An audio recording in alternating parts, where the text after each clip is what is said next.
Hi മച്ചാനെ, നമസ്കാരം. ഞാൻ പച്ചക്കറി മച്ചാൻ എന്ന എൻ്റെ യൂട്യൂബ് ചാനലിലേക്ക് എല്ലാ മച്ചാന്മാർക്കും ഹൃദയം നിറഞ്ഞ സ്വാഗതം. അപ്പോൾ ഞാൻ ഇന്ന് മച്ചാനിവിടെ കാണിച്ചു തരാൻ പോകുന്നത്, അപ്പോൾ മച്ചാനെ ഇനിയിപ്പോൾ റംബൂട്ടാൻ്റെ സീസൺ സമയമാണ് വരാൻ പോകുന്നത്. വഴിവക്കിലും അതുപോലെ തന്നെ ഫ്രൂട്ട് ഷോപ്പുകളിലും ഒക്കെ ധാരാളമായിട്ട് കണ്ടുവരുന്നതാണ് നമ്മുടെ ഈ റംബൂട്ടാൻ പഴം. അതുപോലെ തന്നെ ഒരുപാട് പേര് ചോദിച്ചിട്ടുള്ളൊരു ചോദ്യമാണ് റംബൂട്ടാൻ എങ്ങനെയാണ് കൃഷി ചെയ്യേണ്ടത്, അതായത് അതിൻ്റെ നടീൽ രീതികളും അതിൻ്റെ നനവും വളപ്രയോഗങ്ങളും പ്രൂണിങ്ങും ഇതെല്ലാം ഈ വീഡിയോയിൽ ഉൾപ്പെടുത്തിയിട്ടുണ്ട്. അപ്പോൾ വീഡിയോയിലേക്ക് പോകുന്നതിന് മുമ്പായി വീഡിയോ ഇഷ്ടപ്പെട്ട വീഡിയോയ്ക്ക് ഒരു ലൈക്ക് തരാനും എൻ്റെ ചാനൽ ആദ്യമായാണ് കാണുന്ന ഈ ചാനലൊന്ന് സബ്സ്ക്രൈബ് ചെയ്യാനും മറക്കരുത്. അപ്പോൾ നമ്മുടെ റംബൂട്ടാൻ ചെടി നടാൻ പറ്റിയ സമയം എന്ന് പറഞ്ഞാൽ ജൂൺ ജൂലൈ മാസത്തിലെ മഴ സമയം തന്നെയാണ്. ചെടി നടുന്നതിന് മുമ്പായി നമുക്ക് നമ്മുടെ കാലാവസ്ഥയ്ക്ക് അനുയോജിച്ച നമുക്ക് നല്ല വിളവ് കിട്ടുന്ന ചെടികൾ തിരഞ്ഞെടുക്കുക എന്നതാണ് പ്രധാനപ്പെട്ട കാര്യം. റംബൂട്ടാൻ പല ഇനങ്ങളുമുണ്ടെങ്കിലും അതിൽ നമുക്ക് നടാൻ പറ്റിയതും നമുക്ക് നല്ല വിളവ് കിട്ടുന്നതും N18 എന്ന ഇനത്തിൽപ്പെട്ട ചെടിയാണ്. N18 എന്ന് പറഞ്ഞാൽ അതിൻ്റെ പേര് കേൾക്കുന്നത് പോലെ തന്നെ 18 കാ ചേർത്ത് വയ്ക്കുമ്പോൾ 1 കിലോ വരും.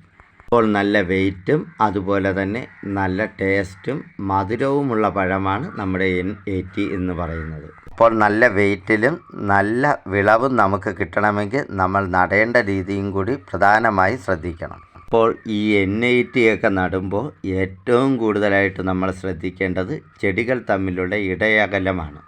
സാധാരണ നമ്മളെ റംബൂട്ടാൻ ചെടികൾ 2 മീറ്ററും 2.5 മീറ്ററും ഒക്കെ ഇടയകലം കൊടുക്കുമെങ്കിലും ഈ N80 എന്ന് പറയുന്ന ഇനത്തിൽപ്പെട്ട ചെടിക്ക് കർഷകരിൽ നിന്നും എനിക്ക് മനസ്സിലാക്കാൻ കഴിഞ്ഞത് ഒരു 40 അടിയോളം അകലം കൊടുത്ത് വേണം ചെടികൾ നടാൻ.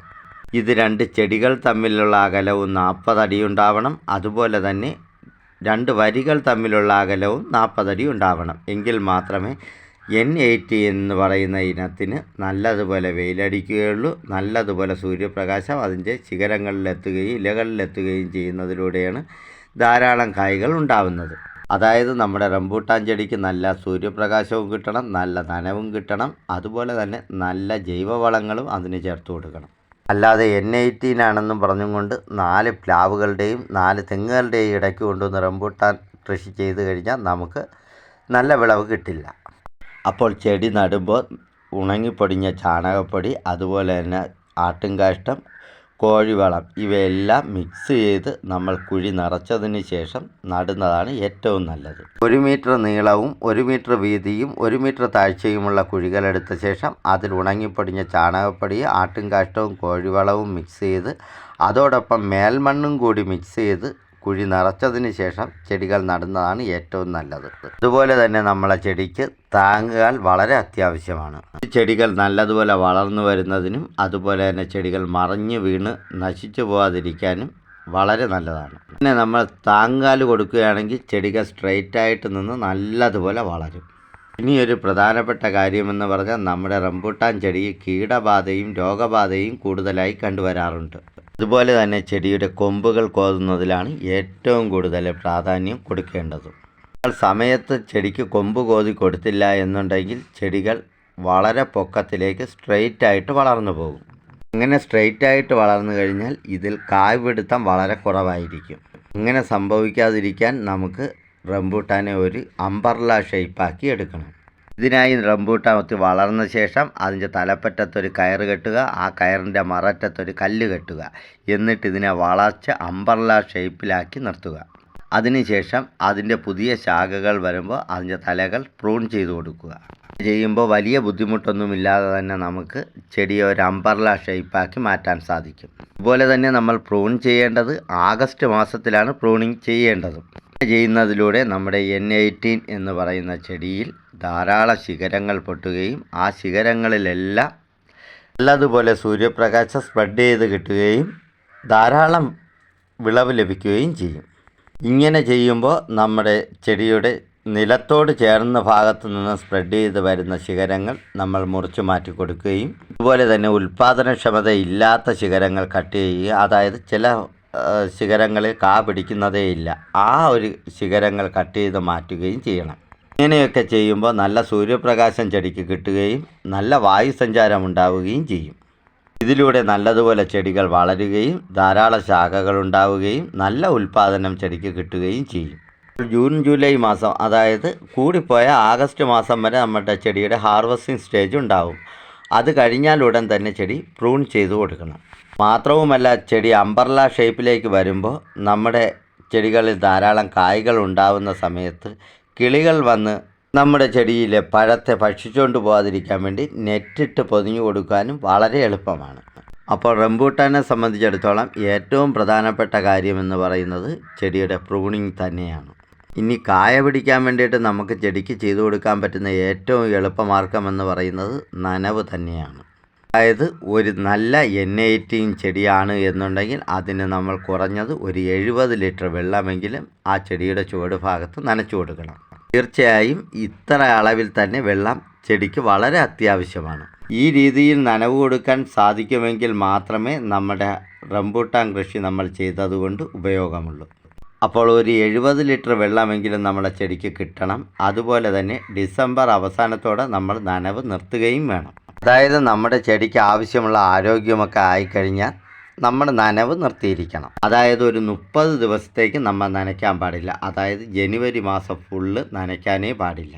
എങ്കിൽ മാത്രമേ നമ്മുടെ റംബൂട്ടാന് നല്ല സ്ട്രെസ്സ് കിട്ടൂ. ഇങ്ങനെ ഒരു സ്ട്രെസ്സ് ഫീൽ ചെയ്യുമ്പോഴാണ് ചെടിയുടെ വെജിറ്റേറ്റീവ് ഗ്രോത്തിൽ നിന്നും റീപ്രൊഡക്ഷൻ സ്റ്റേജിലേക്ക് ചെടി മാറുന്നത്. അതായത് ചെടിയുടെ വളർച്ചാഘട്ടം കഴിഞ്ഞ് ചെടികൾ കായ്ക്കുന്ന ഒരു സ്റ്റേജിലേക്ക് പോകുന്നത്.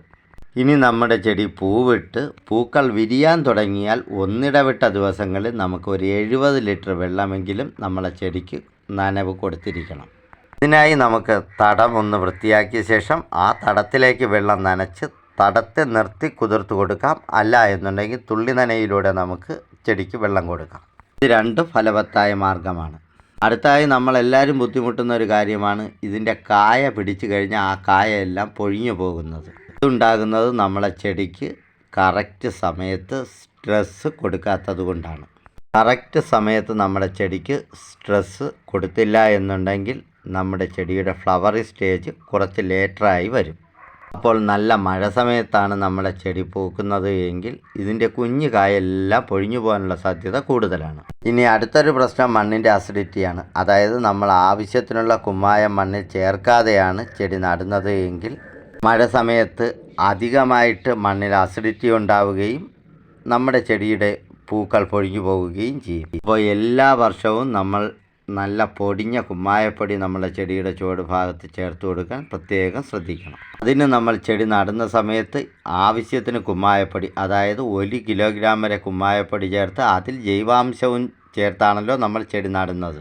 ഇനി അതുകൂടാതെ എല്ലാ തവണയും 6 മാസത്തിലൊരിക്കൽ നമ്മൾ 1 കിലോഗ്രാം എന്ന അളവിൽ കുമ്മായപ്പൊടി മേൽമണ്ണുമായിട്ട് ചേർത്തിളക്കി ചുവട് ഭാഗത്ത് ഇട്ട് കൊടുക്കണം. അതുപോലെ തന്നെ നമ്മളെ ചെടിക്ക് ആവശ്യത്തിനുള്ള പൊട്ടാഷ് കിട്ടിയില്ല എന്നുണ്ടെങ്കിലും കായ പൊഴിച്ചിലിന് കാരണമാകും. ഇനി നമുക്ക് ചെയ്യാൻ പറ്റുന്നത് ചെടികൾ പൂവിട്ട് കഴിഞ്ഞാൽ കായ ആവുന്നത് വരെ സൾഫേറ്റ് ഓഫ് പൊട്ടാഷ് 1 മാസത്തിലൊരിക്കൽ വെള്ളത്തിൽ ലയിപ്പിച്ച് നമ്മുടെ ചെടികൾ നല്ലതുപോലെ കുളിക്കത്തക്ക വിധത്തിൽ സ്പ്രേ ചെയ്ത് കൊടുക്കുന്നത് നമ്മളെ ചെടിയുടെ കാ പൊഴിയുന്നതും അതുപോലെ തന്നെ ധാരാളം ഉൽപ്പാദനം കിട്ടാനും സഹായിക്കും. ഇത് നമ്മൾ അംബർല ഷേപ്പിൽ വളർത്തുന്ന 10 അടി വരെ പൊക്കമുള്ള ചെടികൾക്കാണ്. അതുപോലെ തന്നെ ചെടികൾ വെജിറ്റേറ്റീവ് ഗ്രോത്തിൽ നിന്നും റീപ്രൊഡക്റ്റീവ് സ്റ്റേജിലേക്ക് മാറുന്നതിനും സൾഫേറ്റ് ഓഫ് പൊട്ടാഷ് സ്പ്രേ ചെയ്യുന്നത് വളരെ നല്ല കാര്യമാണ്. ഈ ചെടി നട്ട് ഒരു 2-3 വർഷം കഴിയുമ്പോഴേക്കും നമ്മുടെ ഒരു ചെടിയിൽ നിന്ന് നമുക്കൊരു 30 കിലോഗ്രാം വരെ റംബൂട്ടാൻ പഴം കിട്ടണമെന്നാണ് അതിൻ്റെ ഒരു കണക്ക്. നല്ലതുപോലെ ചെടിയെ പരിപാലിച്ച് വളർത്തുകയാണെങ്കിൽ നല്ല ഉൽപ്പാദനം കിട്ടും. പറഞ്ഞ രീതിയിലൊക്കെ നമ്മൾ ചെടിയെ നല്ലതുപോലെ സംരക്ഷിക്കുകയാണെങ്കിൽ N18 എന്ന് പറയുന്ന ചെടിയിൽ നിന്നും ഒരു ചെടിക്ക് 70 കിലോഗ്രാം വരെ ഫ്രൂട്ട്സുകൾ കിട്ടിയിട്ടുണ്ട്. അപ്പോൾ ഈ രീതിയിൽ കൃഷി ചെയ്യുകയാണെങ്കിൽ നമ്മുടെ വീട്ടിൻ്റെ മുറ്റത്ത് നമുക്കൊരു നല്ല N18 റംബൂട്ടാൻ ചെടി വളർത്തിയെടുക്കാൻ വലിയ ബുദ്ധിമുട്ടൊന്നുമില്ല. ഞാൻ ഈ വീഡിയോയിലൂടെ മച്ചാന്മാരൊക്കെ ഈ കാര്യങ്ങൾ പറഞ്ഞു തന്നത് എൻ്റെ അനുഭവത്തിലും അതുപോലെ തന്നെ കർഷകരിൽ നിന്നുള്ള കൃഷി ചെയ്തുള്ള അനുഭവത്തിലുമുള്ള വെളിച്ചത്തിലാണ് ഇത്രയും കാര്യങ്ങൾ നിങ്ങളുമായിട്ട് ഞാൻ ഷെയർ ചെയ്തത്. അപ്പോൾ പ്രധാനമായും വേണ്ടത് വീഡിയോ പൂർണ്ണമായിട്ട് സ്കിപ്പ് ചെയ്യാതെ കാണുക എന്നതാണ്. അല്ലാതെ നമ്മൾ എവിടെയെങ്കിലും കേട്ടിട്ട് കൃഷി ചെയ്യാൻ പോയാൽ നമുക്ക് നഷ്ടമേ ഉണ്ടാകൂ. അപ്പോൾ ഈ വീഡിയോ മച്ചാന്മാരൊക്കെ ഉപകാരപ്പെടുമെന്ന് തന്നെ വിശ്വസിക്കുന്നു. വീഡിയോ ഇഷ്ടപ്പെട്ട വീഡിയോയ്ക്ക് ഒരു ലൈക്ക് തരാനും എൻ്റെ ചാനൽ ആദ്യമായാണ് കാണുന്ന ഈ ചാനൽ ഒന്ന് സബ്സ്ക്രൈബ് ചെയ്യാനും കൃഷിയെക്കുറിച്ച് അറിഞ്ഞൂടാത്ത മറ്റ് മച്ചാന്മാരൊക്കെ വീഡിയോ ഒന്ന് ഷെയർ ചെയ്ത് കൊടുക്കാനും മറക്കരുത്. അപ്പോൾ ഇതുപോലെ നല്ലൊരു വീഡിയോയുമായി അടുത്ത ദിവസം കാണാമെന്ന ശുഭപ്രതീക്ഷയോട് കൂടി തന്നെ നിർത്തുന്നു. എല്ലാ മച്ചാന്മാർക്കും നന്ദി, നമസ്കാരം.